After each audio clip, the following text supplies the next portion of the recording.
Welcome back to New to Medical Device Sales. I am your host, Jacob McLaughlin, and I am so excited to be coming to you today because I have an amazing guest who's only going to bring you guys a bunch of knowledge, tips, and going to help you break into medical device sales. Today, I have a full line sales rep, Joe Puk, who is only 25 years old, running a territory, who's super successful and has so much to share at such a young age. So I don't want to take all the time. I'm just going to jump right into it. Joe, thank you so much for jumping on the podcast and being able to be on here today to share your knowledge with our listeners.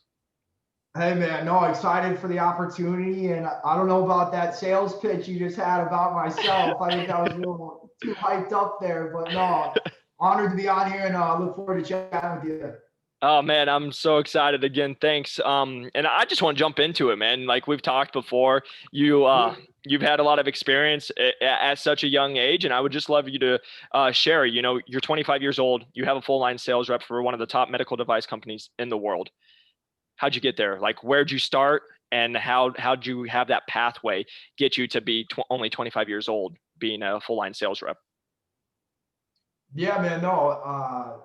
So it's funny you asked that. If you would have asked me at 17, 18, right, and you asked me what my dream job would have been, I would have said I want to be a medical device sales rep. So from that side of things, I always kind of say I had a leg up on people because I knew what I wanted to do, right?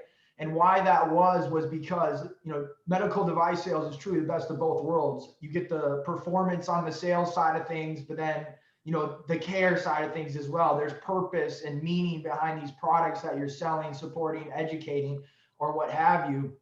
So that was always kind of the guiding principle for me as far as why I want to get into medical device sales. Mm-hmm. My life personally had some surgeries through sports injuries and stuff like that. So kind of was exposed to it at a younger age and kind of want to develop, okay, how can I knew I wasn't smart enough to be a doctor per se, but how can I still be in the field and make an impact and, help people out? So from that side of things, I was fortunate that I knew what I wanted to do. And now I just had to find a way of doing it. And, like this podcast is helping people out. I think success leaves clues. So, from senior year of high school in throughout college, that was my main focus. I studied marketing in Spanish with an emphasis in sales, and was constantly networking or trying to, find ways of meeting people, just trying to learn about the industry and what it's all about. And it was one of those things where the more I heard about it, the more I kept getting excited about it. So I knew it was for me.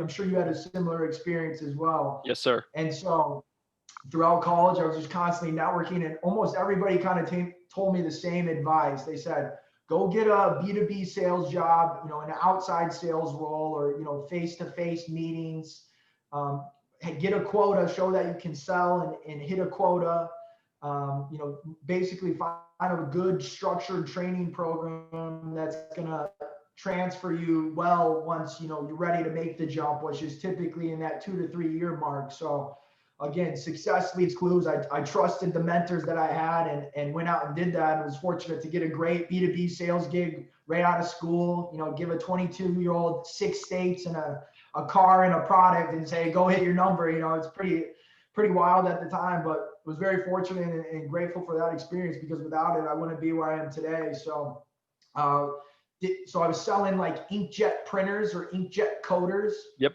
So you look at like, bottom of or carton of milk or bottom of a beer can, that expiration date. I was selling the printer that's in line on those manufacturing floors that's throwing the date code on the product.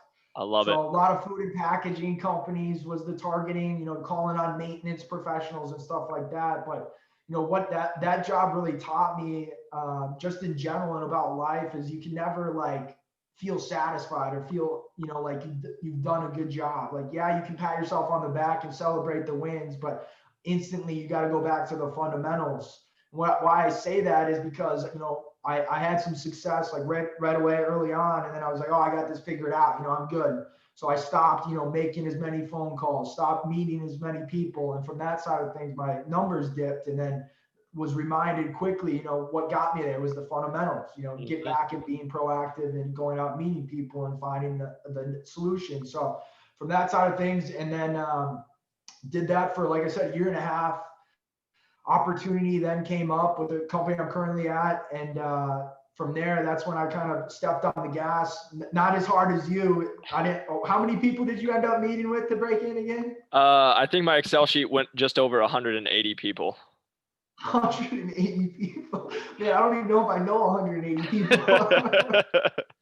um, but no, so when the opportunity came up, when I saw it in my local city here in Minneapolis, I was like, all right, it's go time. So like yourself, probably threw out 50, 60 LinkedIn messages for reps, managers at the company.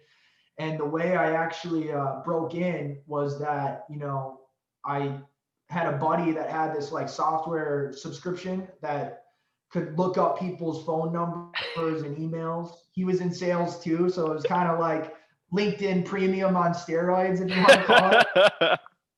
So he was able to actually find the woman who posted the job and then get her email and phone number. So she was a HR talent acquisition person. So I just gave her a ring and said, hey, I saw you posted this job. Here's what I'm doing currently. Want to get some more information, but I know I'd be a perfect fit, and I'm super excited for this opportunity. So she's like, wow, I love your initiative. How'd you even find my phone number? I'm a little creeped out, but like send me your resume and we'll take a look. So got my resume over to her right away. Nice little follow-up email, thanking her for her time, almost treating it like an interview. Exactly. And then she moved me along in that first round, which I know we'll touch on later as far as going through the process of interviews. But from there, it was just networking like crazy with the team here locally. And my manager told me at the end, he was like, the biggest thing that we saw from you was your drive, your initiative. But I think somebody asked, how do we find this guy? And then somebody said he found us. And that was kind of the nature of it. I know you did the same exact thing. So it's kind of, when he said that, it was kind of cool because I almost treated this process like a sale and whatnot. Exactly. So that I rambled on way too long there. So I hope we didn't lose many listeners. But no, man, that was amazing. And like, this is what I want you guys who are listening to hear. He networked. I can't tell you guys how many times I say that. Like, the job's not coming to just get handed out to you.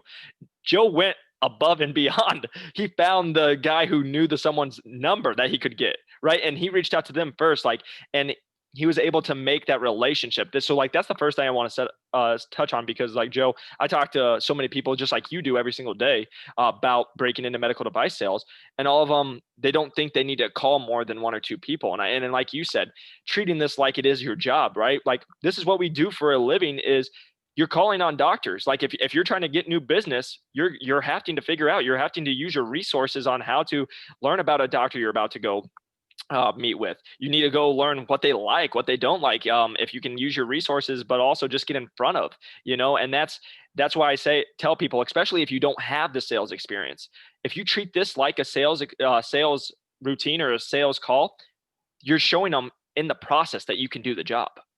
So I think what you just said there was huge. And then number two, tenacity, going after it, being hungry. Like, that's the other thing. Like, I know you have it, and everybody can hear it when you're talking. And that's what I was told as well. Is like, I wanted this. I was excited. I was so hungry to break in and to make an impact, like you said, with people's lives and selling something that's going to have a change in someone's life. And that's the thing I want our listeners to hear, is you have to be excited what you're going after. Like, because I promise you guys, you're not the only one going after this job. Like, I was told my job was posted for 2 days and they had over 112 applicants, 2 days. So if you're not the hungriest and most excited, like, you need to be that person, because they're going through a lot of applicants. So I think you crushed the intro and getting all these people into it, but I just want to like make sure to touch on and like really highlight your like you said, success leaves a trail. You're doing it. Like, you know what I mean? Like, you put in the hard work, you reached out, you went the extra mile, you came prepared, you did your research. Like, you showed that you wanted this job and that you were the right person for this job compared to every single other applicant. So I love that, Joe. Going into the next one, we talked about how you broke in, and you did the B2B. Now, we touched a little bit on why medical device sales. I want to hear just why, out of all of them, I know you were young, 18, what made it the biggest impact of medical device sales, and why to be where you're at right now? Yeah, man, no, that's a great question. And I think like I said earlier, it truly is the best of both worlds, performance and care. But when it comes down to it, man, there's going to be long days, right? We've all had those long days, and maybe real late at night in a case, you're going on 14, 15 hours, you haven't eaten in a while. You start to kind of almost get that ticker. You're about to feel sorry for yourself a little bit. You're like, oh, boo-hoo, poor me. And then you're instantly reminded by the patient on the table, right? Mm-hmm. You're not there for you. You're there for somebody's mom, somebody's grandmother, somebody's cousin, brother, sister, what have you. And reminded by that mission and that purpose, and aligning that with my life. I try to, my mission for my life, not to get too philosophical. No, let's hear it, baby. It is to positively impact lives. It's real simple, but that's basically what I try to go out and do. Try to make somebody's life better because of their experience with me, and leave this world better than it was when my time's done. So aligning my life, outside my work, but inside my work too, was something that was real important to me. And that way you can be the same person all the time. I say live with the lights on and windows open, and that's what I try to do every single day. So from that side of things, it's just the purpose and alignment with my identity, I guess, would be the way to kind of articulate it. I love that, man. And it's funny enough, we haven't even talked about this, but my motto my whole life is change others' lives. Like, that's been my motto for the last 5 years. That's why I got into personal training, right? Like, but I think one thing we can take away from that is it's above us. Right? It's above you. It's above me. It's about the patient, about making a positive impact on someone else's life. And I think that's a huge driver with a lot of the reps I've talked to in this field. It's not about them. Like, yes, in sales, sometimes you have to be selfish, but this is an industry where you're thinking about others, and you're thinking of how it's going to positively impact. So I love that you said that, man. I think it's something great for the listeners to hear, and also see if they can align with it, because that is your job and that's your mission. Now, to really serve these guys, I want to ask you, can you tell us about the interview process? Can you go in a little deeper about how it was for you breaking from that B2Bs to getting a full line sales rep in medical device sales? Yeah. So for me, like I said, I made that cold call, called the HR. She passed me on to her colleague who was kind of running the interview process. So it was your typical, 15, 20 minute first round interview. Just your basic questions. Tell me about yourself. Why this company? Why sales? What are you doing currently? Type of thing. Then they passed me on to hiring manager, along with some of the hiring manager's colleagues, different regions and stuff like that, just to formulate, different opinions about myself. So had that interview day. I think it was 2 or 3 interviews, all kind of now more focused on the role itself.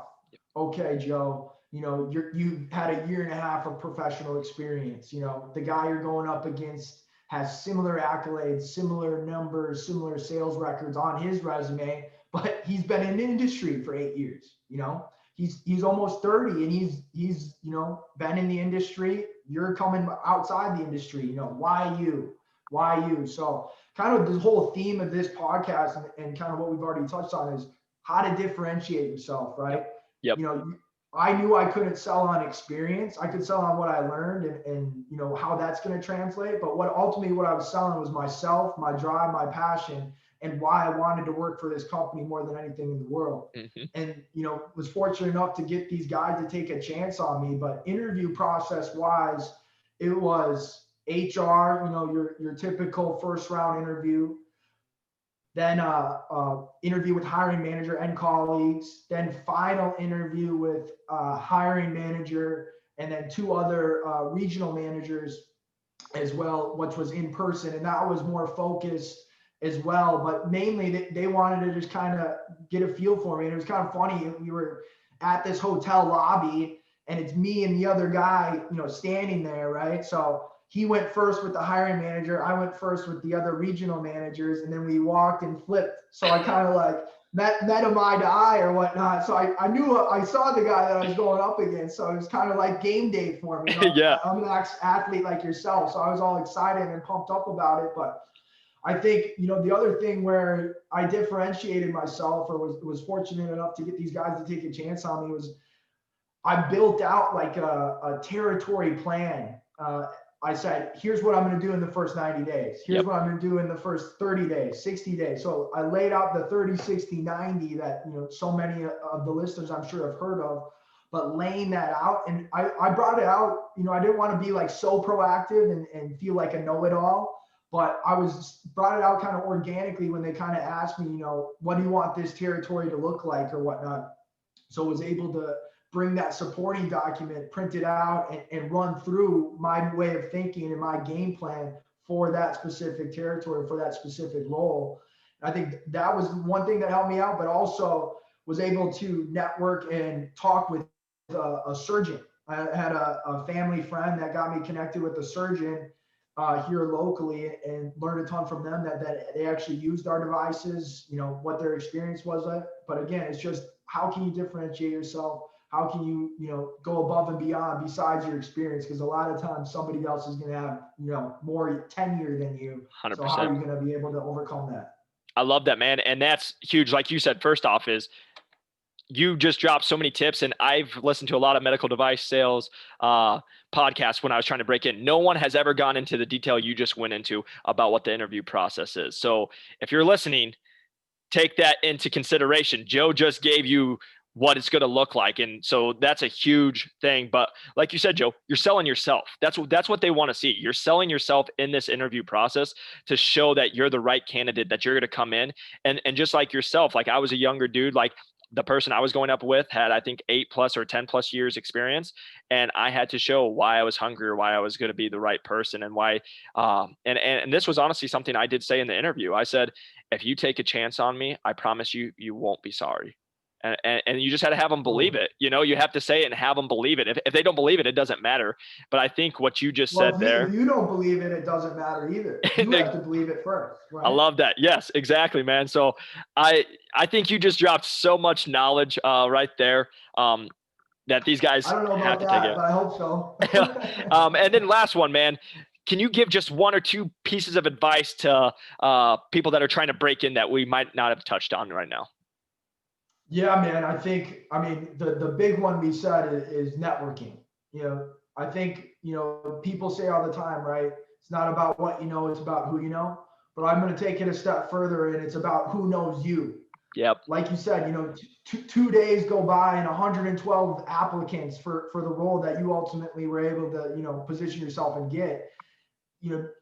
Before these roles are even posted, they're thinking internally, or their neighbor's daughter or cousin or somebody that they met down the line. These hiring managers already have a list of, okay, this person might be a good fit. We need to get an interview with them. They're trying to sell and get the right talent as much as you're trying to sell it and get the job, right? So yep. I think number one is networking. And then just from an advice standpoint is, do what others won't, go the extra mile. I think we've hit on that quite a bit, but be willing to utilize your time, whether you're in college or first year out of school, go buy people coffee, set up Zoom meetings. It's crazy how much people are willing to help you out as long as you ask, and try to make it mutually beneficial. That was the one thing too that I learned early on, is like, I felt like I just kept taking and taking and taking. Obviously I sent the thank you text, the thank you follow-ups and stuff like that, but think of the ways that you can help out the people that are mentoring you or helping you out. Like I took a guy to a Vikings game here. He was a big Vikings fan. I mowed a guy's lawn, little stuff like that, just making like genuine interest and genuinely like making it more mutually beneficial. One, it's going to, make that relationship stronger. You're going to feel better about yourself because you're giving value back to them. And 3, they're going to kind of build that trust relationship because they understand that you're not just some guy that's, using them to get a job or using them just to mention their name to get a job. So I think that was a big realization for me, is just trying to see the other side of it. And networking truly is a mutually beneficial thing. Yep. And then I'd say, don't get down, stay positive. I know it's hard. you went through the ringer, man. I mean, your interview process was probably 2 times as hard as mine. But you also were outside industry, Mm-hmm. outside sales, Yep. and you jumped right into a territory role. That's unheard of in this industry. So what you were able to accomplish, I mean, those of you listening, go listen to this guy's chat and keep listening to this guy's content, because like I said, success leaves clues, and you're listening to it right now. So I think, like I said, stay positive. There's going to be times where, you may not get the job. You may make it to a final round interview, and they may say, hey, we went with the other candidate. Well, guess what? There's another opportunity out there. Maybe that one's just not meant to be. So Yep. you got to kind of continue with the fundamentals, continue to network, continue to keep your head on a swivel, keep learning about the industry and applying what people tell you. Because again, there's really no secrets in all this. What I've said to you today is a accumulation of the, 80 people that I met with. Right? Yep. Same thing with Jacobs, the accumulation of, 180 people that he's met with. So I think those 3 things, when it comes down to it: network, do what others won't, and stay positive. I love that, man. And you crushed that. Oh gosh, you get me excited just to even think about the process again. And I didn't even get to mention it, you guys.